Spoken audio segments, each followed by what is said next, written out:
ఆయన ఉచితమైన కృపను బట్టి మరొకసారి ఆయన సన్నిధిలో మనము ఈ రీతిగా చేరి ప్రభువుని స్తుతించటానికి ప్రభువారు మనకు అనుగ్రహించిన ఈ మంచి అవకాశాన్ని బట్టి మనం ప్రభుని ఎంతగానో స్తుతించవలసిన వారమై ఉంటున్నాం. ఈ సంవత్సరానికి ఈ 10వ నెల ముగించబడుతుంది. ఇంకా 2 నెలలు ఈ సంవత్సరంలో మన కొరకు మిగిలి ఉన్నాయి. నిజంగా ఇంతవరకు ఇలా బ్రతికి ఉన్నాము అంటే అది దేవుడు మన ఎడల చూపించిన కనికరం. మనము దేవుణ్ణి ఎంతగానో స్తుతించి, ఘనపరచి, మహిమపరచవలసిన వారమై ఉంటున్నాం. దైవ గ్రంథంలో నుండి మనం గత కొన్ని దినాలుగా ఆగూరు గారు పలికిన దేవోక్తులను గురించి మాట్లాడుకుంటూ వస్తూ ఉన్నాం. ఈరోజు కూడా మరికొన్ని సంగతులు మనం మాట్లాడుకుందాం. చిన్న ప్రార్థన చేసుకొని వాక్య భాగములోనికి వెళదాం. మమ్మలను అతిమిక్కిలిగా ప్రేమించిన మా ప్రియ పరలోకపు తండ్రి, మీ శ్రేష్టమైన, ఘనమైన, ఉన్నతమైన నామానికి స్తుతులు చెల్లిస్తూ ఉన్నాం. మీరు మమ్మలను ప్రేమించి మరోసారి మీ సన్నిధానములో ఈ రీతిగా గడపటానికి మీరిచ్చిన ఈ గొప్ప అవకాశముకై స్తోత్రాలు తండ్రి. ఎంతోమందికి ఈ భాగ్యం లేదు నాయనా, వారింకా ప్రభుని నమ్మకుండానే బ్రతుకుతున్నారు. అటువంటి వారు కూడా ఈ భాగ్యమైనటువంటి పరిస్థితిలోనికి వచ్చినట్లుగా వారితో మీరు మాట్లాడండి. మీ మాటల యొద్దకు వెళుతూ ఉండగా మీ జ్ఞానమును, మీ పరిశుద్ధాత్మ సహాయమును అనుగ్రహించి మీ మాటలలో ఉన్న పరమార్థమును మేము తెలుసుకొని జీవించున్నట్లు సహాయము చేయమని, మా అందరికీ మీ మాటల వలన మేలు కలుగునట్లుగా మమ్మలను బలమైన ఆత్మీయ జీవితములో పెంచమని ప్రార్థన చేస్తూ యేసుక్రీస్తు ప్రభువు పేరిట ప్రార్థించి వేడుకుంటున్నాము తండ్రి. ఆమేన్. ప్రభువునందు ప్రియులారా, సామెతల గ్రంథం 30వ అధ్యాయం. సామెతల గ్రంథము 30వ అధ్యాయం 24, 25, 26 వచనాలు వాక్యములో నుండి మనం చదువుకుందాం. సామెతల గ్రంథము 30వ అధ్యాయము 24, 25, 26 వచనాలు వాక్యములో నుండి చదువుకుందాం. భూమి మీద చిన్నవి 4 కలవు, అయినను అవి మిక్కిలి జ్ఞానము గలవి. చీమలు ఫలము లేని జీవులు, అయినను అవి వేసవిలో తమ ఆహారమును సిద్ధపరుచుకొనును. చిన్న కుందేళ్ళు ఫలము లేని జీవులు, అయినను అవి పేటు సందులలో నివాసములు కల్పించుకొనును. చాలండి. ప్రియులారా, దైవ గ్రంథంలో చదవబడినటువంటి ఈ వాక్య భాగములో భూమి మీద 4 చిన్న జీవులు ఉన్నాయట. ఆ 4 చిన్న జీవులు మనకు జ్ఞానాన్ని నేర్పుతున్నాయట. ఏవండి, జీవులు చిన్నవే, కానీ మనకేమి నేర్పుతున్నాయి? అవి జ్ఞానాన్ని నేర్పుతున్నాయి. నేర్చుకోండి అని ఆగూరు గారి ద్వారా దేవుడు తెలియచేస్తున్నాడు. చిన్న కుందేలు అనే ఆ చిన్న జీవిని గురించి ఈరోజు మనం మాట్లాడుకోబోతున్నాం. అంతకుముందు మనం చిన్న జీవులు, చీమల గురించి మాట్లాడుకున్నాం. చీమలు మనకు ఎన్నో పాఠాలు నేర్పించాయి. నేర్పించాయా? నేర్పించాయి. ఇక్కడ కూడా మనం చూస్తున్నాం చిన్న కుందేళ్ళు. కుందేళ్ళని ఎప్పుడైనా చూసారా? కుందేళ్లను చూసారా ఎప్పుడైనా? చూడలేదా? కుందేళ్లలో కూడా చాలా రకాలైనటువంటి కుందేళ్ళు ఉన్నాయి.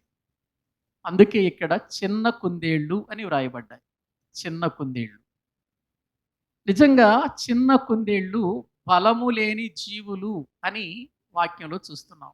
నిజమే, అవి బలము లేని జీవులు. ఎంత బలం ఉంటాయి చిన్న కుందేలుకి? బలము లేని జీవులు అని దేవుని వాక్యం మనకు చెబుతున్నటువంటి మాట ఎంతో వాస్తవం కదా. అవి చాలా బలము లేనటువంటి జీవులు. అవి అంత బలంగా ఉండవు. ఎప్పుడన్నా కుందేళ్ళను పట్టుకొని చూసారా మీరు? దాని శరీరం అంతా ఎంత మెత్తగా ఉంటుందో. ఉం? చూస్తే గభాల లోపలికి వెళ్ళిపోద్ది. ధైర్యంగా నిలబడలేదది. బలము లేని జీవి. బలము లేని జీవి. బలము లేని జీవి మనిషికి జ్ఞానం నేర్పిస్తుంది. బలము లేని జీవి అది మనిషికి జ్ఞానము నేర్పిస్తుంది అని దేవుని వాక్యం మనకు చెబుతుంది ప్రియులారా. దీనికి సంబంధించిన వచనమే మరొకటి చదువుకుందాం. కీర్తనల గ్రంథం 104వ కీర్తన 18వ వచనం. కీర్తనల గ్రంథంలో 104వ కీర్తన వాక్యములో నుండి 18వ వచనాన్ని మనం చదువుకుందాం. కుందేళ్లకు బండలు ఆశ్రయస్థానములు అని వ్రాయబడింది. కుందేళ్లకు బండలు ఆశ్రయస్థానం. ప్రియులారా, ఇక్కడ వాక్యంలో మనం చూస్తున్నాం, కుందేళ్ళు దేనిని ఆశ్రయిస్తున్నాయి? దేనిని ఆశ్రయిస్తున్నాయండి? బండలను ఆశ్రయిస్తున్నట్లుగా మనం చూస్తూ ఉన్నాం. నిజంగా కుందేలు జీవితాన్ని మనం పరిశీలన చేసినట్లయితే కుందేలు బలము లేని జీవి అని ఇక్కడ వ్రాయబడింది. అయితే అది పేటు బీటులలో అది నివాసములు, పేటు సందులలో నివాసములు ఏర్పాటు చేసుకుంటుంది అని ఇక్కడ వాక్యంలో మనం చూస్తున్నాం. ఎందుకు ఈ విషయంలో మనకు ఏముంది చెప్పండి? నేర్చుకోవటానికి ఏముంది ఇందులో? కుందేలు బలము లేని జీవి, అది పేటు సందులలో తన నివాసాలు ఏర్పాటు చేసుకుంది. ఇందులో ఏముంది చెప్పండి? చెప్పుకోవటానికి ఏమన్నా ఉందా? ఏమన్నా ఉందా అంటే చాలా ఉంది చెప్పుకోవటానికి. ఇక్కడ వ్రాయబడినటువంటి మాటలు దాని గురించి రెండు మాటలు కానీ, చిన్న కుందేలు గురించి దానిలో ఎంతో గొప్ప జ్ఞానము మనకు కనబడుతుంది. అదేంటో మనము ఈరోజు చూద్దాం. ఇది బలము లేనిది అని వ్రాయబడింది. బలము లేనిది బలమైన వాటికి ఏమవుతుంది? బలము లేనిది బలమైన వాటికి ఏమవుతుంది? భయపడుతుంది. బలము లేనిది బలమైనటువంటి వాటికి భయపడదు. ఏవండి, మనం చూస్తుంటాం అడవులలో రకరకాలైనటువంటి జంతువులు, రకరకాలైనటువంటి ప్రియులార పురుగులు, రకరకాలైనటువంటి జీవులను మనము చూస్తూ ఉంటాం. బలమైన దాన్ని చూడగానే బలహీనమైనది ఏమవుతూ ఉంటుంది? పరిగెత్తుతూ ఉంటుంది, పారిపోతూ ఉంటుంది. ఎందుకు? తన ప్రాణాన్ని కాపాడుకోవాలి అని. గమనించండి, ఒక బలహీనత ఒక బలమైనటువంటి దానిని ఏ విధముగా తరుముతుందో మనము చూస్తూ ఉన్నాం. ఒక బలహీనమైన దాన్ని బలమైనది తరుముతుంది. అక్కడి వరకు ఎందుకు? ఒక బలమైనటువంటి వాడు మన ఎదురుగా నిలబడి మనిద్దరం కుస్తీలు పట్టుకుందామరా అన్నారనుకో, మనం ఏమవుతాం చెప్పండి? మనకంటే బలవంతుడిని చూడగానే రా చూసుకుందాం అంటామా? అనం కదా. అమ్మో, వాడు చూస్తే అజానుబాహుడు, కండలు తిరిగిపోయి ఉన్నాయి, చూడటానికి బలవంతుడిగా ఉన్నాడు, ఒక్క చేత్తో గిరగిరా తిప్పిన నవతల పడేస్తాడు, వాడితో నా కుస్తీ ఏంటి బాబు, రాను అని అంటాం మనం. ఎందుకని? మనకంటే వాడు బలంగా ఉన్నాడు కనుక బలంగా ఉన్నవాడిని చూసి మనము భయపడుతూ ఉంటాం.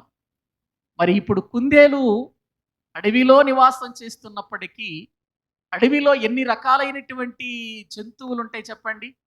క్రూర మృగాలు ఉంటాయి, అనేక రకాలైనటువంటి తనకంటే పెద్దవి, తనకంటే బలమైనవి ఉంటాయి. నిజంగా మరి వాటి బారిని ఇది పడి చాలాసార్లు ప్రియులారా అవి తినేస్తూ ఉంటాయి వీటిని.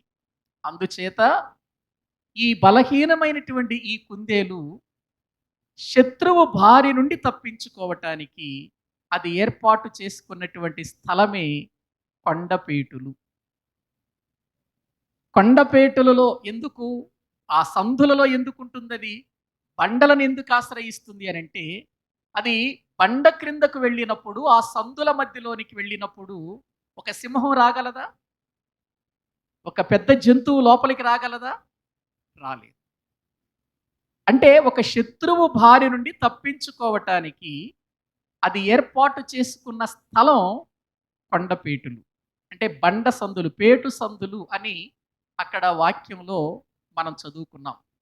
ప్రియులారా, ఒక శత్రువు నుండి తప్పించుకోవటం ఎలాగో నేర్చుకుంటుంది ఇది. తెలుసుకుంటుంది. ఎంత తెలివైందో చూడండి. చెట్టు చాటున దాక్కోవచ్చు కదా! చెట్లుంటాయి కదా! చెట్లు చాటున దాక్కోవచ్చు కదా! అనేక రకాలైనటువంటి పొదలుంటాయి. ఆ పొదల చాటున దాక్కోవచ్చు కదా! కొండపేటుల దగ్గరికే వెళుతుంది. ఎందుకు వెళుతుంది అనంటే, చెట్లు చాటున ఉన్న ప్రమాదమే, పొదల చాటున ఉన్న ప్రమాదమే. కొండ చాటుకు వెళితే దీనికి ప్రమాదం ఉండదు. ఎందుకంటే కొండ ఉంటుంది. ఆ కొండలో పగిలిపోయిన సందులుంటాయి. ఆ సందుల లోపలికి ఇది వెళ్ళి నివాసం చేస్తే ఇంక లోపలికి ఏమొస్తుంది చెప్పండి? ఎటువైపు చూసిన బండే గదా! ఇటువైపు చూసిన బండే, ఇటువైపు చూసిన బండే, మధ్యలో ప్రియులారా ఆ సందులో అది ఉంటది. ఇక అది శత్రువు ఎలా రాగలదు లోపలికి? ఒకవేళ వచ్చినా కూడా ఇక అది వస్తే ఆ సందులో గుండానే రావాలి. అప్పుడు ఇది కనిపెట్టగలదు, చూడగలదు, తప్పించుకోవటానికి అవకాశం ఉండగలదు. చూడండి, ఇది చిన్న జీవే, కానీ ఎంత జ్ఞానముతో ఇది ప్రవర్తిస్తుందో మనం చూస్తున్నాం. బలహీనమైనది జ్ఞానముతో ఉంటుంది, జ్ఞానముతో ప్రవర్తిస్తుంది. నేను ఒక విషయం చెప్పనా? బలము అనగానే కండలుతో ఉండటం, బలము అనగానే బాగా శక్తి ఉండటం, కొండలు అనగానే ప్రియులారా బాగా అజానుబాహుడుగా ఉండటం, అది కాదు బలం అంటే. బలము అంటే బైబిల్ గ్రంథం ఏం చెబుతుందంటే, జ్ఞానయుక్తముగా నడుచుకునేది బలం. జ్ఞానముతో నడుచుకునే దాన్ని బలము అంటారు. అందుకే జ్ఞానము గలవాడు బలవంతుడుగా ఉంటాడు అని సామెతల గ్రంథంలో రాయబడింది. చూడండి, సామెతల గ్రంథం 24వ అధ్యాయం 5వ వచనాన్ని మనం చదువుకుందాం. సామెతల గ్రంథం 24వ అధ్యాయం 5వ వచనాన్ని మనం చదువుకుందాం. జ్ఞానము గలవాడు బలవంతుడుగా ఉంటాడు. ఇక్కడ మనం గుర్తించాలి, తినేవాడు బలవంతుడుగా ఉంటాడనుందా, జ్ఞానము గలవాడు బలవంతుడుగా ఉంటాడనుందా? మనం ఏం చేస్తాం బలం రావటానికి? మనం ఏం చేస్తాం బలం రావటానికి? చికెన్ అని, మటన్ అని, ఫిష్ అని, అనేక రకాలైనటువంటి డ్రై ఫ్రూట్స్ అని ఎన్ని తీసుకుంటాము. ఎందుకు? బలము రావటానికి. ప్రియులారా, బలం ఉంది, లోపల భయం ఉంది. ఏంటి ప్రయోజనం చెప్పండి? ఏవండి, ఒక ఆయన నాకు తెలుసు, చాలా గంభీరంగా ఉంటాడు మనిషిని. ఆ మనిషిని చూస్తే పిల్లలే దడుచుకుంటారు. బాగా బుర్ర మీసాలు ఉంటాయి, మీసాలు తిరిగి ఉంటాయి, బలవంతుడుగా ఉంటాడు, శక్తిమంతుడు, ఆరోగ్యంగా ఉంటాడు. కానీ ఎప్పుడైనా 108 సైరన్ మోగిందంటే ఇంట్లోకి వెళ్ళి దాక్కుంటాడు. అంత భయం. ఏదంటే అసలు ఏమైనా చేస్తుందా? 108 ఏమైనా చేస్తుందా? అది ఎవరినో బాగులేని వాళ్ళని తీసుకెళ్ళటానికి వస్తుంది.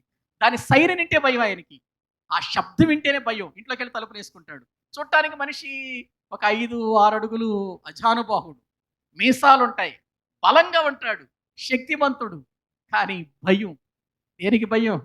ఒక సింహం వచ్చిందంటే భయపడవచ్చు, లేకపోతే ఒక పులి వచ్చిందంటే భయపడవచ్చు, లేదా ఒక 10 మంది తనను కొడతానికి వస్తున్నారంటే భయపడవచ్చు. దేనికి భయపడుతున్నాడు? 108 సైరన్కి భయపడుతున్నాడు. అంటే చూడండి, చూడటానికి బలవంతుడే కానీ ఏమి లేదు అతనికి, జ్ఞానం లేదు. కాబట్టి ఇక్కడ బలము అనేటువంటిది కాదు ఇక్కడ దేవుని ఉద్దేశం, దేవుని మాటల ఉద్దేశం. ఎవరు బలవంతుడు అనంటే, తన తన ప్రమాదము నుండి, తనకొచ్చే ప్రమాదము నుండి తప్పించుకునేవాడే, అటువంటి వివేచన జ్ఞానము కలిగిన వాడే ఎటువంటి వాడు అనంటే బలవంతుడు అని వాక్యంలో మనం చూస్తున్నాం. అందుకే మళ్ళీ చదవండి ఆ వచనం. సామెతల గ్రంథము 24వ అధ్యాయం 5వ వచనం. జ్ఞానము గలవాడు బలవంతుడుగా ఉండును, తెలివి గలవాడు శక్తిమంతుడుగా ఉండును. వాక్యంలో మనం చూస్తున్నాం, బలము గలవాడు అంటే, శక్తిమంతుడు అంటే శారీరకంగా మరి దారుఢ్యము కలిగిన వాడు కాదు, శారీరకంగా బలము కలిగిన వాడు కాదు, ప్రమాదము నుండి తప్పించుకునేవాడు అని అర్థం బలవంతుడు అంటే. జ్ఞానము గలవాడు ఆ బలవంతుడుగా ఉండును, తెలివి కలిగినటువంటి వాడు శక్తిమంతుడు అని వాక్యంలో మనం చూస్తున్నాం. ఇప్పుడు శత్రువు నుండి తప్పించుకోవటానికి ఈ బలము లేనటువంటి జీవి చిన్న కుందేలు దేన్ని ఆశ్రయిస్తుంది చెప్పండి? పేటు సందులను, బండలను ఆశ్రయస్థానంగా అది ఏర్పాటు చేసుకుంటుంది. అంటే దానికి తెలిసింది ఏంటంటే శత్రువు బారి నుండి పడకుండా తప్పించుకోవటం ఏంటో దానికి అర్థమయ్యింది. చెట్లు చాటునున్నా నాకు ప్రమాదమే, ఇదిగో ఈ యొక్క గట్టుల చాటునున్నా నాకు ప్రమాదమే, లేకపోతే నేను ఈ పొదల చాటునున్నా నాకు ప్రమాదమే గాని నేను బండ చాటున ఉంటే నాకేముండదు అనుకుంటున్నది, ప్రమాదం ఉండదు. వాస్తవానికి బండ చాటున ఉన్నదాన్ని బయటికి తీసుకురావటం చాలా కష్టమే. ఆ లోపలికి వెళ్ళటం అనేది కష్టమే. లోపల పోరాడటం అనేది కష్టమే. ఎందుకంటే ఈ ఏదైనా శత్రువు లోపలికి ఒకవేళ ప్రవేశించిన ఏదైనా చిన్నది తనకంటే శక్తివంతమైనది లోపలికి ప్రవేశించిన ఇది ఆ సందులో దాక్కొని బయటికి రావటం ప్రియుల చాలా కష్టం అన్నమాట. సందులో ఉంటుంది ఇది. బండ సందుల్లో ఆ పగిలిపోయిన సందుల్లో ఇది ప్రియుల నివాసం ఏర్పాటు చేసుకుంటుంది. ఆ సందులోనికి వెళ్ళటమే కష్టమైతే ఆ సందులో నుండి దానిని బయటికి తీసుకురావటం చాలా కష్టం. అంటే ఇది చిన్న జీవే కానీ తెలివి కలిగిందిగా మనకు కనబడుతుంది. ప్రియులారా ఇక్కడ మనం కూడా గుర్తించాలి. ఏవండి అది చిన్న జీవి, అది బలము లేని జీవి అని ఒకవేళ మనము దానిని చిన్న చూపు చూస్తే మనము కూడా బలహీనులమే అనే విషయాన్ని మర్చిపోవద్దు. మనమేమన్నా బలవంతులము అని అనుకుంటున్నారా? ఒక సింహం ఎదురయ్యింది అనుకో, రా చూసుకుందాం అంటావా? ఏమంటాం మరి? రేపు రా అంటావా? ఏమంటాం చూడగానే? అక్కడే పడిపోతాయి అన్నీ. ఏంటి? సింహాన్ని చూడగానే ఇంకేముందరా నాయన అని ఇక మామూలుగా ఉండదు వ్యవహారం అక్కడ. ఏవండి? సింహము నిజంగా నువ్వు మనిషివి, నేను గొప్ప జ్ఞానిని, బాగా చదువుకున్నాను, నేను బలవంతుణ్ణి, బాగా కండలున్నాయి అని ఒకవేళ సింహము ఎదురుగా వెళ్ళి నిలబడితే నిలువున చీల్చి చంపేస్తుంది అది. అందుచేత మనకంటే బలమైనవి కనబడినప్పుడు మనం కూడా ఏమైపోతా ఉంటాం చెప్పండి? ప్రియులారా, చాటుకు వెళ్ళిపోతూ ఉంటాం, దాక్కోటానికి ప్రయత్నం చేస్తూ ఉంటాం.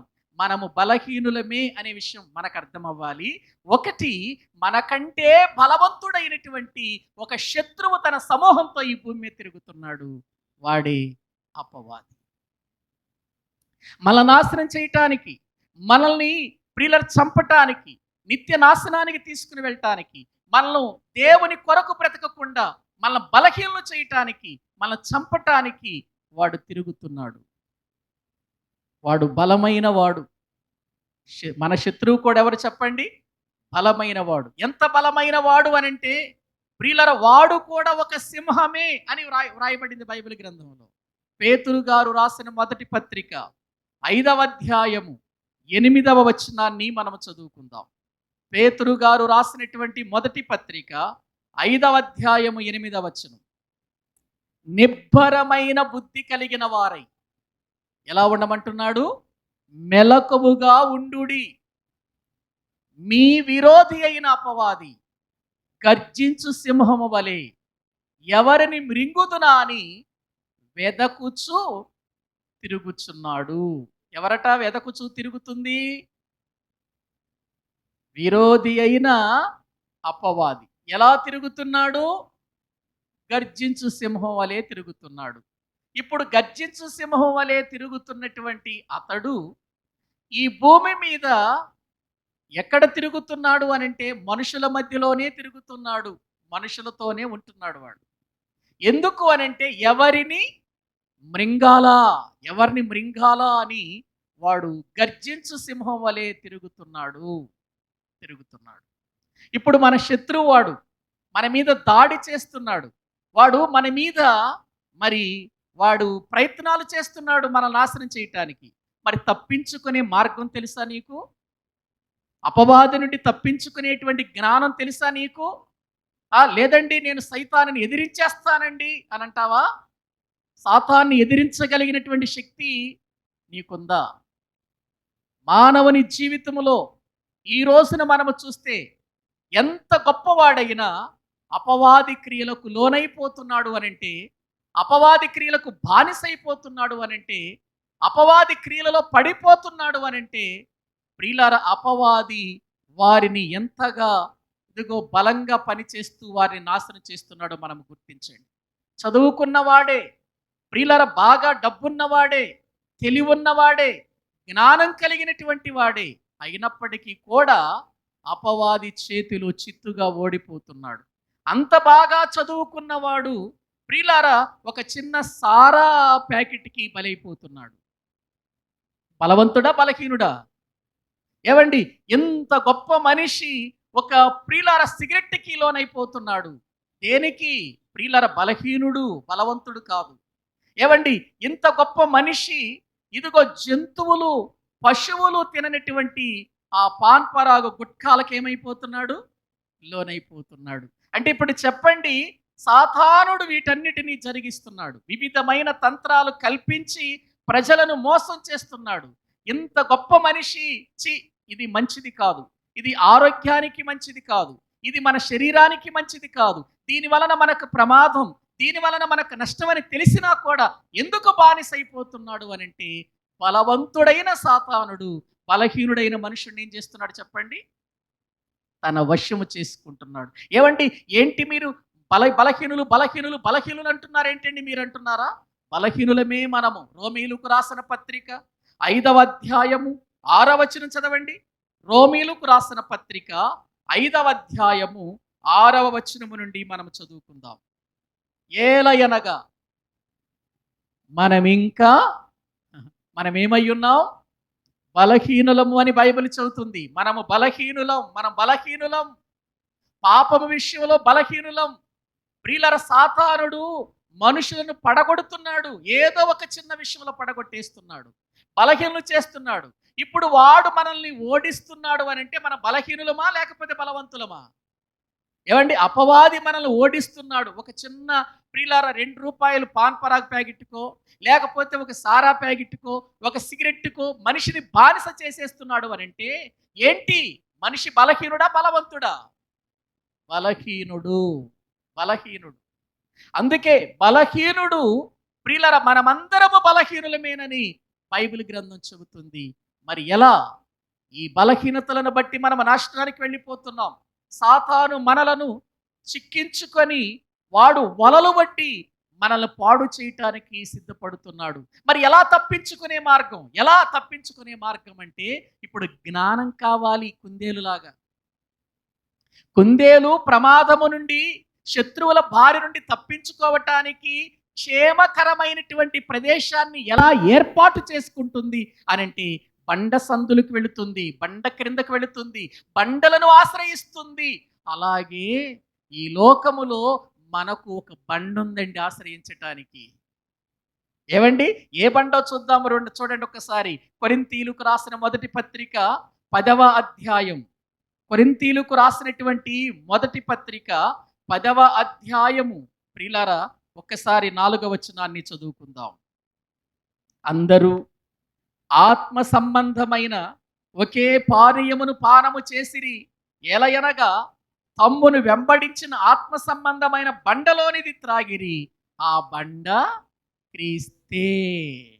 ఏవండి, బలహీనమైనటువంటి జీవి, బలహీనమైనటువంటి కుందేలు బండను ఆశ్రయించినట్లుగా బలహీనులమైన మనము అపవాది అనే శత్రువు చేతిలో పడకుండా ఉండాలంటే మన ఆశ్రయం ఎవరు చెప్పండి? క్రీస్తే మన బండ. ఏవండి, ప్రియులారా, ఆలోచన చేస్తున్నారా? క్రీస్తే మన బండ. ఆయనను మనం ఆశ్రయించాలి, ఆయనను మనం సేవించాలి, ఆయన దగ్గరికి వెళ్ళాలి, ఆయన మాటలు వినాలి, ఆయన మాటల వలన మనము జ్ఞానం తెచ్చుకోవాలి. ఎందుకంటే వాక్యం మనకు చెబుతుంది, ఆయన మనకు జ్ఞానం. యేసుక్రీస్తు అంటే ఎవరు అనుకుంటున్నారు? ఒకసారి కొరింథీయులకు రాసిన మొదటి పత్రిక 1వ అధ్యాయము ప్రియులారా 24వ వచనాన్ని మనం చదువుకుందాం. కొరింథీయులకు రాసినటువంటి మొదటి పత్రిక 1వ అధ్యాయం 24వ వచనం. ఆయన యూదులకు ఆటంకముగాను ఆ వెర్రితనముగాను ఉన్నాడు గాని యూదులకేమి గ్రీసు దేశస్థులకేమి క్రీస్తు దేవుని శక్తియు దేవుని జ్ఞానమునై ఉన్నాడు. క్రీస్తు ఏమై ఉన్నాడు చెప్పండి? ఒకటి దేవుని శక్తి, రెండవది జ్ఞానం అని అన్నాడు. అంటే ఇప్పుడు జ్ఞానం అని అంటే ఎవరు చెప్పండి? యేసుక్రీస్తే. యేసుక్రీస్తన్నా ప్రియులారా జ్ఞానమన్నా లేకపోతే వాక్యమన్నా సత్యమన్నా ఒకటేనండి. వాక్యం వింటున్న ప్రియులారా, కాబట్టి ఇప్పుడు జ్ఞానం కావాలి మనకు. అంటే బండను ఆశ్రయించే జ్ఞానంలోనికి మనం రావాలి. చిన్న కుందేలు ఏ విధముగా నిజంగా క్షేమకరమైన స్థలములో తన యొక్క జీవితాన్ని గడుపుతుందో మనకు కూడా క్షేమం ఎవరు చెప్పండి? ప్రభువే. ప్రభువే. దావీదంటాడు, కృపాక్షేమములే నా వెంట వచ్చును అని అంటాడు. భూమి మీద ఇదిగో నేను ఒక విషయాన్ని తెలుసుకున్నాను అని అంటున్నాడు. భూమి మీద ఉన్నటువంటి భక్తులే శ్రేష్ఠులు, వారు నాకు కేవలము ఇష్టులు అని మాట్లాడుతూ ఒక మాట అన్నాడు. ప్రభువా నీవే నా క్షేమాధారం అంటాడు 16వ కీర్తన 2వ వచనంలో. నీవే నా క్షేమాధారం. అంటే ప్రియులార, మనిషికి క్షేమము అనేది ఎక్కడుంది అని అంటే ఇదిగో ప్రభు దగ్గర ఉంది, దేవుని దగ్గర ఉంది. ఆయన బండగా మనకు కనబడుతున్నాడు. ఆ బండ చాటుకు మనము వెళ్ళాలి అని దేవుని వాక్యం చెబుతుంది. లేకపోతే ప్రియులారా, మనలను నాశనం చేయటానికి సాతానుడు ఎప్పుడు కూడా మనల్ని కోరుకుంటున్నాడనే విషయం తెలుసా మీకు? వాడు అపవాది, వాడు సాతాను, వాడు సర్వలోక మోసగాడు. మనం చెప్పుకుంటున్నాం ప్రతి బుధవారం కూడా అపవాది మాయాజాలములో ప్రజలు గురించి మనం మాట్లాడుకుంటున్నాం. వాడు ఎంత మాయగాడో, ఏ రీతిగా ప్రజలను మోసం చేస్తున్నాడో మనకు తెలుసు. వాడు మనకు శత్రువు, మన విరోధి, వాడు మన విరోధి. కాబట్టి వీడి విషయంలో మనం జాగ్రత్త వహించకపోతే మనల్ని నాశనం చేస్తాడు. ఒకవేళ మీరు అనుకోవచ్చు, నాకేంటండి, నేను బాప్తీసం తీసుకున్నాను, ప్రార్థన చేస్తున్నాను, ప్రార్థనకి వెళుతున్నాను, బైబిల్ చదువుతున్నాను, నాకేంటండి, వాడిని ఎలాగైనా ఓడించేస్తాను, నా దగ్గరకు వాడు వస్తే యేసు రక్తమే జయం అని ఒక మాట అనేసి అయితే పారిపోతాడని అనుకుంటున్నావా? చూపిస్తాను చూడండి. నువ్వు అనుకుంటే ఒకవేళ ఈ వాక్యం చూసిన తర్వాత అనుకో. వాక్యములో నుండి ప్రియులారా, లూకాసు వార్త 22వ అధ్యాయము 31వ వచనం చదువుకుందాం. వాక్యములో మనము చూస్తే లూకాసు వార్త 22వ అధ్యాయము 31వ వచనం చదువుకుందాం. సీమోను, ఇదిగో సాతాను మిమ్మును పట్టి గోధుమల వలె జల్లించుటకు మిమ్మును కోరుకొనెను. ఎవరు కోరుకున్నారు? ఎవరండి కోరుకుంది? ఎవరిని? నిన్ను కోరుకోలేదన్నమాట. ఏమండి గమనించండి, ప్రభు చెబుతున్నాడు సీమోన్తో, సీమోను, ఇదిగో సాతాను నిన్ను అన్నాడా మిమ్మును అన్నాడా? మిమ్మును పట్టి గోధుమల వలె జల్లించుటకు మిమ్మును కోరుకున్నాడు. మిమ్మల్ని పట్టి ఎవరిని పట్టాలనుకుంటున్నాడు సాతానుడు? శిష్యుల్ని, ప్రభువును అనుసరించే వారిని, ప్రభువుతో ఉన్నటువంటి వారిని పట్టాలనుకుంటున్నాడు. ఎవరు? సాతానుడు. ఏమండి, సాతానుడు ప్రభువుని పట్టాలి, ప్రభువుతో ఉన్న వారిని పట్టాలి అని అనుకుంటున్నాడు. పట్టగలడా? వాడి వల్ల అవుతుందా? అయ్యింది. చూడండి, పేతురు గారినే చూద్దాం. పేతురు గారిని పట్టుకున్నాడో లేదో చూద్దాం సాతానుడు. వాక్య భాగములో మత్తయి సువార్త 16వ అధ్యాయం దేవుని వాక్యములో 17వ వచనం చదవండి. 17వ వచనం. అందుకు యేసు, సీమోను బర్యోనా, నీవు ధన్యుడవు, పరలోకమందున్న నా తండ్రి ఈ సంగతి నీకు బయలుపరిచనే గాని నరులు నీకు బయలుపరచలేదు. ఇప్పుడు 23వ వచనం చదవండి. అయితే ఆయన పేతురు వైపు తిరిగి, సాతానా నా వెనుకకు పొమ్ము. ఏమంటే ఇక్కడ వాక్యంలో 17వ వచనంలో ఏమన్నాడు? సీమోను బర్యోనా నీవు ధన్యుడవు అని అన్నాడు. పేతురుని చూసి ధన్యుడు అని అన్నాడు. 23వ వచనంలో వచ్చేసరికి ఏమంటున్నాడు? సాతానా అంటున్నాడు. పట్టిందా పేతురు గారికి? ఇప్పుడు చెప్పండి, సీనియర్ మోస్ట్ శిష్యుడు కదా, ఏమండి, ఈయనకే సాతాను పట్టింది, మనకు పట్టదంటారా? పట్టదా? అసలు మాకు పట్టదండి, మేము పేతురు గారి కంటే భక్తి పరులం అన్నట్టుగా కూర్చున్నారు మీరు. ఏమండి, వాక్యంలో మనం చూస్తున్నాం. ఇక్కడ కైసరయ ప్రాంతాలకు వచ్చారు ప్రభు. పిలుపుదైన కైసరయ ప్రాంతాలకు వచ్చినప్పుడు ప్రభువు తన శిష్యులతో అడుగుతున్నాడు. అసలు నన్ను గురించి ఏమనుకుంటున్నారయ్యా ప్రజలు అని అనుకుంటుంటే అంటే అప్పుడు శిష్యులు పేతురు గారు అంటున్నాడు, ఏముందయ్యా, కొంతమంది ఏం బాప్తిస్మ ఇచ్చే యోహాను అనుకుంటున్నారు, కొంతమంది ఏమో ఏలియా అనుకుంటున్నారు, కొంతమంది ఏమో యోహాను అని కొంతమంది ఏమో ప్రవక్తలలో ఒకడు అనుకుంటున్నారు, కొంతమంది ఇర్మియా అనుకుంటున్నారు, ఇలా రకరకాలుగా అనుకుంటున్నారయ్యా నిన్ను గురించి ప్రజలు అని అన్నారు.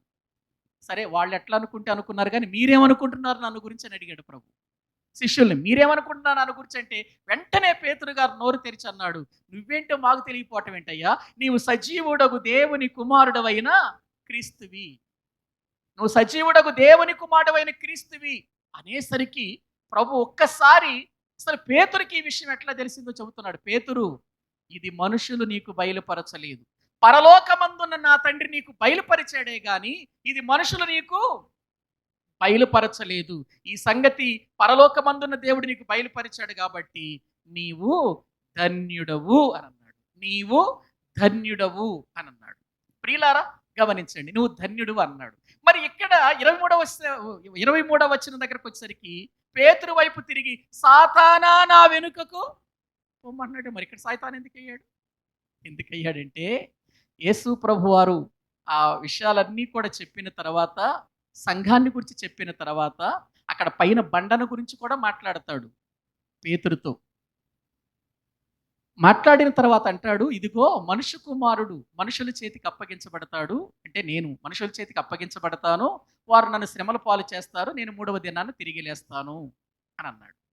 అసలు యేసు ప్రభువారు వచ్చిందందుకుగా, ఏమండి, మానవులందరి కొరకు చనిపోయి సమాధి చేయబడి తిరిగి లేచి మానవునికి విమోచన ఇవ్వటానికే కదా యేసు ప్రభువారు వచ్చింది.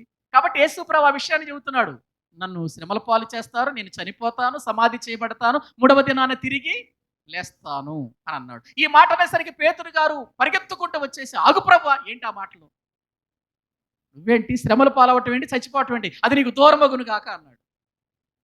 అంటే అర్థం ఏంటి? పేతురు గారికి అర్థమైంది సిలువ మరణం గురించి, అర్థమై మాట్లాడుతున్నాడు. అర్థం కాక, ఆగు ప్రభు, నీకేంటి శ్రమలేంటి, నీకేంటి సిలువేంటి, నువ్వేంటి చనిపోవటం ఏంటి, 3వ దినాన్ని లేకటం ఏంటి, అసలు వద్దు ప్రభు, అది జరగకూడదు నాయన, అది నీకు దూరమగును గాక అన్నాడు.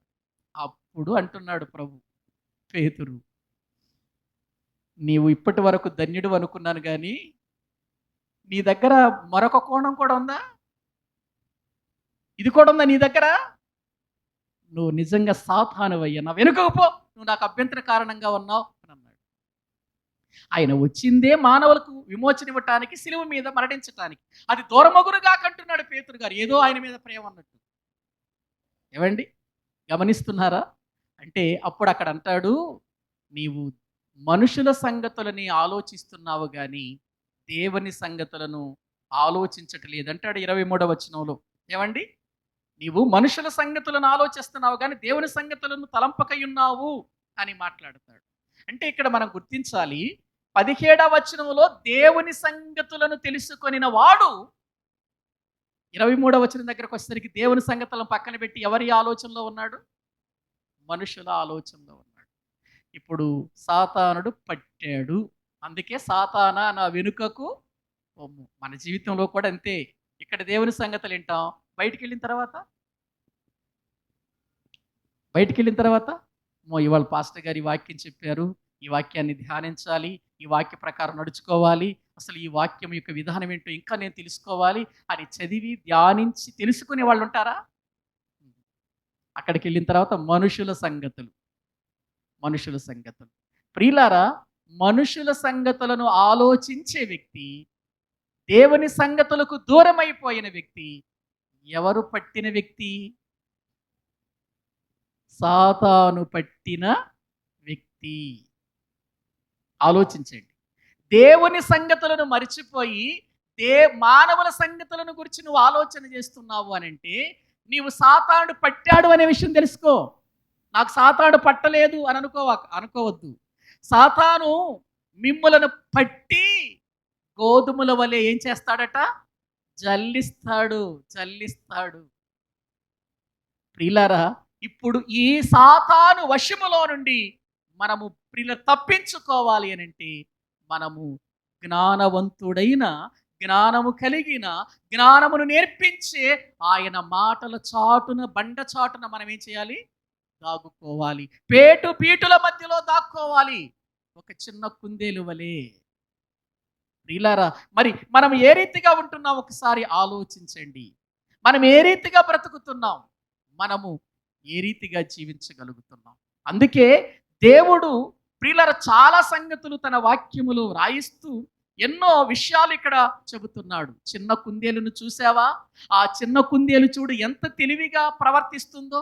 అది బలము లేని జీవి, బలము లేనటువంటిది ఎంత చక్కగా ప్రాణాన్ని కాపాడుకుంటుంది. చక్కగా ఆహారానికి వెళుతుంది, ఆహారం తిన్న తర్వాత అది పేటు సందుల్లోనికి వెళుతుంది, బండల సందులు ఆశ్రయిస్తుంది. ఎంత బాగుంది దాని జీవితం. ఎప్పుడైనా నువ్వు ఆలోచించావా? నీ జీవితంలో ప్రార్థనకు వస్తున్నావు, బయటికి వెళ్ళగానే లోకంలో పడిపోతున్నావు. ప్రార్థనకు వస్తున్నావు, మళ్ళీ అపవాది చేతులు పడిపోతున్నావు, వాడి క్రియల్లో పడిపోతున్నావు, వాడి తలంపుల్లో పడిపోతున్నావు. ఇంకెక్కడ నీ జీవితం? బండ సందున దాగి ఉండవలసిన నీవు ప్రతిదానికి బయటకు వస్తావు, ప్రతిదానికి గొడవ, ప్రతిదానికి చెప్పరాని, ప్రియులారా చెప్పకూడని మాటలు, ప్రతిదానికి అనరాని మాటలు. ఎందుకివి? నీకెందుకివి? మనుషుల సంగతులు నీకెందుకు? దేవుని ఎరిగిన నీవు దేవుని సంగతులతో గడపాలి. సాతాను పట్టి పీడిస్తున్నాడు మనుషులు. మనమేమనుకుంటున్నామంటే ఏమందలే, బైబిల్ తీసేస్తే సైతాడు పోతాడు అనుకుంటున్నావా? యేసు రక్తమే చేయమంటే వెళ్ళిపోతాడు అనుకుంటున్నావా? కొబ్బరి నూనె నీ పక్క చుట్టూ జల్లుకుంటే పోతాడు అనుకుంటున్నావా? కొబ్బరి నూనెకి, నీ మాటలకి, లేకపోతే బైబిల్ నీ దగ్గర పెట్టుకుంటే దూరంగా వెళ్ళిపోవటానికి వాడేమి బలహీనుడు కాదు. వాడెవరనుకుంటున్నారు? సాతానుడు బలవంతుడు. సాతానుడు గర్జించు సింహం. ఇంకో మాటలో చెప్పాలంటే అసలు వాడి కాపురమే ఇక్కడ ఉంది. ఏమనుకుంటున్నారు? వాడి కాపురమే ఇక్కడ ఉంది. ఒకసారి చూస్తారా? ప్రకటన గ్రంథం, దేవుని వాక్యంలో మనము చూస్తే ప్రకటన గ్రంథం 2వ అధ్యాయం 13వ వచనాన్ని చదువుకుందాం. ప్రకటన గ్రంథము 2వ అధ్యాయము 13వ వచనం. సాతాను సింహాసనమున్న స్థలములో నీవు కాపురమున్నావని. ఎక్కడున్నావట? పెర్గెము సంఘంతో చెబుతున్నాడు ప్రభు. ఏమని? ఎక్కడ కాపురం ఉన్నావు? సంఘం ఇప్పుడు ఎక్కడ కాపురం ఉందనుకుంటున్నారు? సాతాను కాపురమున్న సింహాసనం ఉన్న స్థలంలో కాపురం ఉంది. అంటే భూమి మీద ఎవరి సింహాసనం ఉంది? ఈ ప్రపంచాన్ని ఎవరు ఏలుతున్నారు? ఎవరు ఏలుతున్నారండి? లోకాన్ని ఎవరు ఏలుతున్నారు? లోకాధికారి. ఎవడు వాడు? సాతానుడు. వాడి సింహాసనం ఉంది ఇక్కడ. వాడి సింహాసనం ఉన్న స్థలంలో నీవు ఉన్నావు. వాడి సింహాసనమే ఇక్కడ ఉందంటే, ఆ సింహాసనం మీద వాడు కూర్చున్నాడంటే, వాడికి అనుచరులు ఉన్నారంటే, వాడికి పెద్ద సమూహం ఉందంటే, వాడికి పెద్ద సైన్యం ఈ భూమి మీద పనిచేస్తుందంటే, మనం ఎంత జాగ్రత్తగా ఉంటే కాపాడబడతాం చెప్పండి? ఎంత జాగ్రత్తగా ఉండాలి? బండ చాటుకు వెళుతున్నావా? ప్రభువు చాటున మనం ఉండగలుగుతున్నామా? ఆయన జ్ఞానంలో మనం పెరగలుగుతున్నామా? ఆయన మాటలు ప్రియులారా మనం వినగలుగుతున్నామా? ఆయన మాటలు వింటే, ఆయన మాటల ప్రకారం మనం బ్రతికితే, ఆయన చిత్తానుసారముగా మనము జీవిస్తే మనము మన విశ్వాసాన్ని కోల్పోం. విశ్వాసాన్ని కోల్పోకపోతే అపవాది చేతులు పడకుండా ఉంటాం. అక్కడే ఉంది చూడండి రాయబడి కింద వాక్యంలో. సాతాను కాపురము సింహాసనమున్న స్థలములో నీవు కాపురమున్నావని నేను ఎరుగుదును, మరియు సాతాను కాపురమున్న ఆ స్థలములో నా యందు విశ్వాసి అయి ఉండి నన్ను గురించి సాక్షి అయిన అంతిప అనువాడు మీ మధ్యను చంపబడిన దినములలో నీవు నా నామమును గట్టిగా. సాతానుడు నిన్ను పట్టకుండా ఉండాలంటే నువ్వెవరిని పట్టుకోవాలి? సాతానుడు నిన్ను పట్టకుండా ఉండాలంటే నువ్వెవరిని పట్టుకోవాలి? ఆయన నామమును గట్టిగా పట్టుకోవాలన్నాడు. ఆయన నామమును చదవండి. గట్టిగా చేపట్టి నా యందలి విశ్వాసమును విసర్జింపలేదని నేను ఎరుగుదును అని అన్నాడు. ప్రియులారా గమనిస్తున్నారా? ఇక్కడ వాక్యంలో మీరు నా నామమును గట్టిగా పట్టుకోండి, నా బండ కింద మీరు ఉండండి.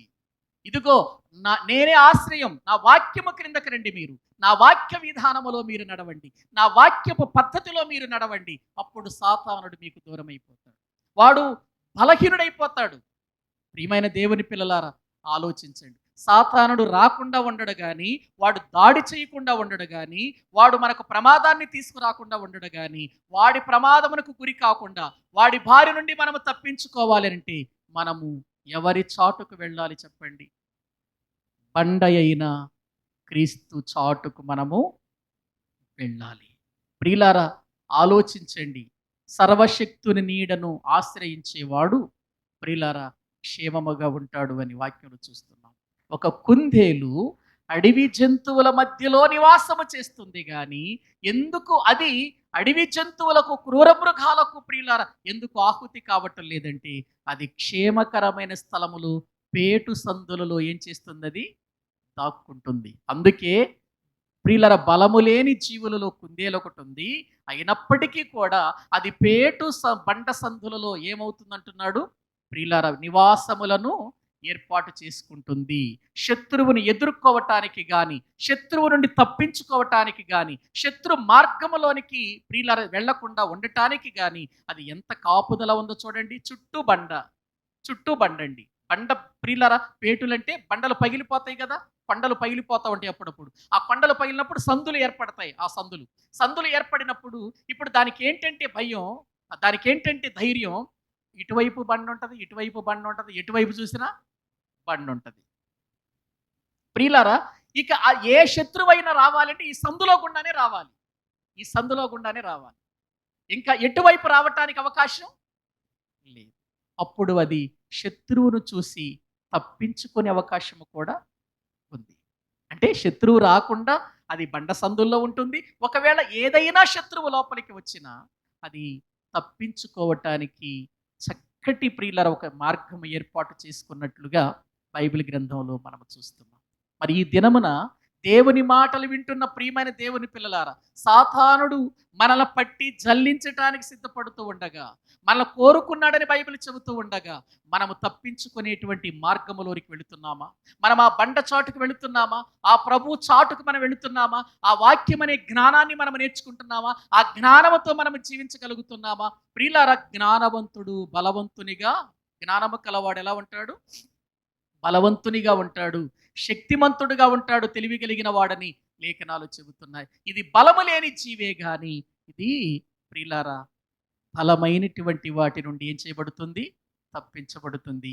మనమందరము బలహీనులమే. మనము బలహీనులమై ఉండగా యుక్త కాలమున క్రీస్తు మన కొరకు ఏమైపోయాడు? చనిపోయాడు. ఎందుకు చనిపోయాడు?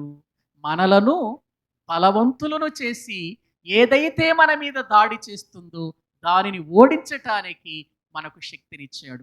అందుకే ప్రియులర బైబిల్ చెబుతుంది, తిమోతికి రాసినటువంటి మొదటి పత్రిక 2వ అధ్యాయము 1వ వచనంలో, మనము బలవంతులము కావాలంటే ఎవరి యందు మనము బలవంతులమవుతాం? ఎవరి యందుంటే మనము బలవంతులమవుతాం? తిమోతికి రాసిన 2వ పత్రిక 2వ అధ్యాయం 1వ వచనం చదవండి. నా కుమారుడా, క్రీస్తు యేసు నందున్న కృప చేత బలవంతుడవు కమ్ము. అంటే ఇప్పుడు మనం బలవంతులము కావాలంటే ఎవరి యందుంటే మనం బలవంతులం అవుతాం? క్రీస్తు నందు. నా కుమారుడా, క్రీస్తు నందు కృప ఉంది. ఆ కృప చేతనే నీవేమవుతావు?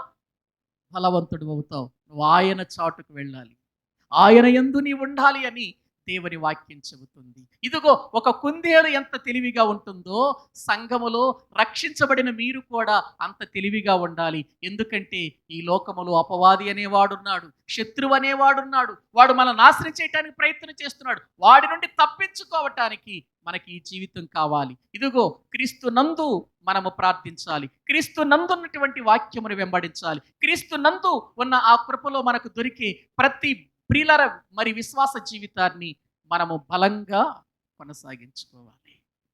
చిన్న కుందేలు ప్రియులర శత్రువు నుండి తప్పించుకునే మార్గం మనకు నేర్పుతుంది. ఒక క్షేమకరమైన స్థలాన్ని చూపిస్తుంది ఒక చిన్న కుందేలు. గ్రహించారా? చీమలు ఒక పాఠాన్ని నేర్పితే చిన్న కుందేలు మరొక పాఠాన్ని నేర్పుతున్నాయి. మనిషి, నీ జీవితంలో నన్ను చూసి నేర్చుకో. ఏంటో తెలుసా? నేను చూడు బండ సందులలో ద్రాగుతున్నాను, బండ సందులలో నేను ఉంటున్నాను. అక్కడ నా నివాసం ఏర్పాటు చేసుకున్నాను. ఏ చెట్ల మీదో, ఏ కిందో, ఎక్కడో ఒక చోట నేను నివాసం ఏర్పాటు చేసుకుంటే నాకు ప్రమాదం ఉంది. ఎందుకంటే నేను బలము లేని జీవిని కదా!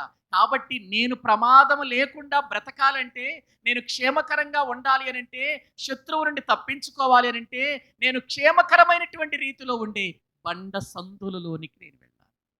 అందుకే అది బండ సందులను వెతుక్కుంటుంది. చిన్న కుందేలు తాను నివాసం చేయడానికి బండ సందులు ఎక్కడున్నాయా ఎక్కడున్నాయా అని. ఎందుకంటే శత్రువు వస్తే పరిగెత్తగలదా అది? పరిగెత్తలేదు కదా! పరిగెత్తలేదు. అందుకని అది శత్రువు రాని సమయంలో చూస్తుంది, చక్కగా బయటకొస్తుంది, ఆహారం తింటుంది, మళ్ళీ లోపలికి వెళ్ళిపోతూ ఉంటుంది. అలాగే ప్రియులారా, మనము కూడా ఈ భూమి మీద బ్రతకాలి. ఇది సాతాను సింహాసనం ఉన్న స్థలం. ఈ స్థలములో మనము క్షేమంగా ఉండాలి. మన కుటుంబం క్షేమంగా ఉండాలి.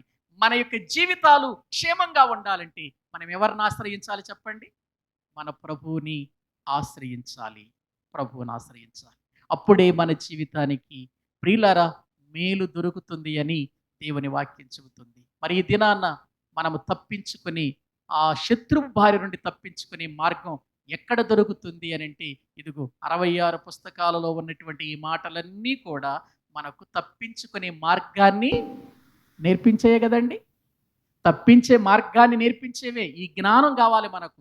ఈ జ్ఞానం మనము కలిగి ఉంటే, ఈ క్రీస్తును మనము కలిగి ఉంటే, మనము సాతాను నుండి తప్పించగలుగుతాం. అందుకే అంటాడు, నేను జయించిన ప్రకారము మీరు కూడా జయించండి.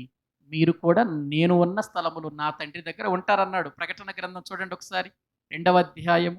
ప్రకటన గ్రంథం ప్రియులారా 2వ అధ్యాయం, 3వ అధ్యాయం 21వ వచనం చదవండి. నేను జయించి నా తండ్రితో కూడా ఆయన సింహాసనమందు కూర్చుండి ఉన్న ప్రకారం జయించు వారిని నాతో కూడా నా సింహాసనమందు కూర్చుండనిచ్చేది. నేను జయించాను భూమి మీద. 33.5 సంవత్సరాలు ఎక్కడన్నా దొరికానా నేను?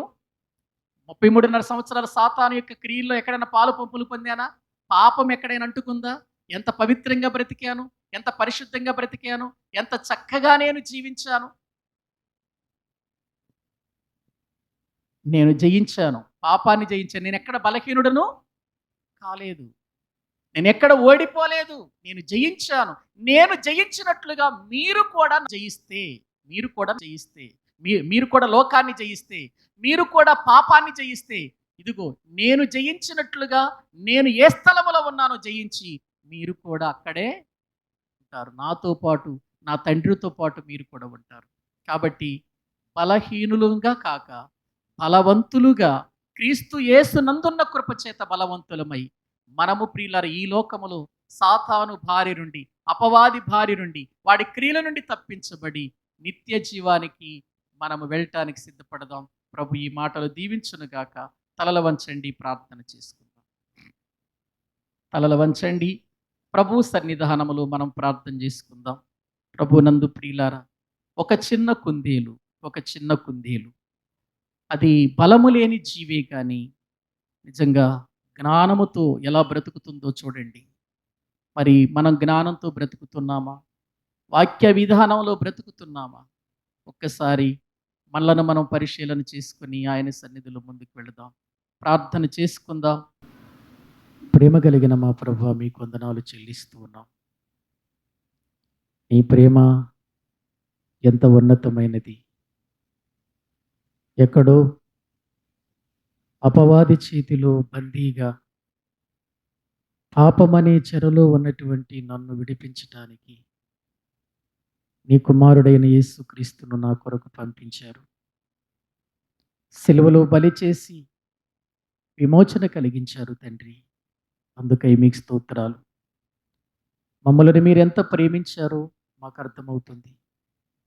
ఆ ప్రేమను ఎరిగినటువంటి మేము ఈ లోకంలో బ్రతకటం ఓర్చలేని సాతానుడు తండ్రి మమ్మల్ని పడగొట్టడానికి ఎన్నో ప్రయత్నాలు చేస్తూ ఉండగా, మేము క్రీస్తు యేసునందు బలవంతులమై క్రీస్తు అనే బండ కింద ఆశ్రయాన్ని మేము నివాసముగా ప్రభువనాయన చేసుకొని జీవించటానికి, మా బ్రతుకులు ఎల్లప్పుడూ క్రీస్తు జ్ఞానముతో ఉండటానికి మీ సన్నిధిలో మమ్మలను బలపరచండి.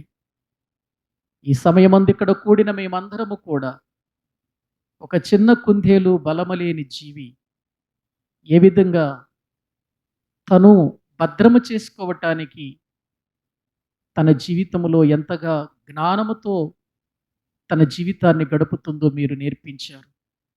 అటువంటి జ్ఞానముతో కూడిన జీవితం మేము కలిగి ఉండటానికి సహాయం చేయండి.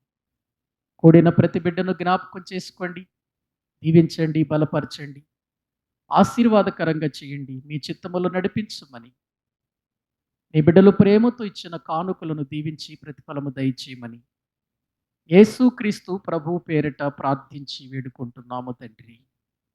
ఆమేన్.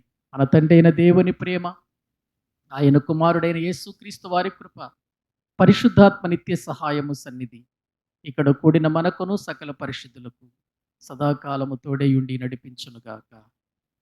ఆమేన్. అందరికీ వందనాలండి.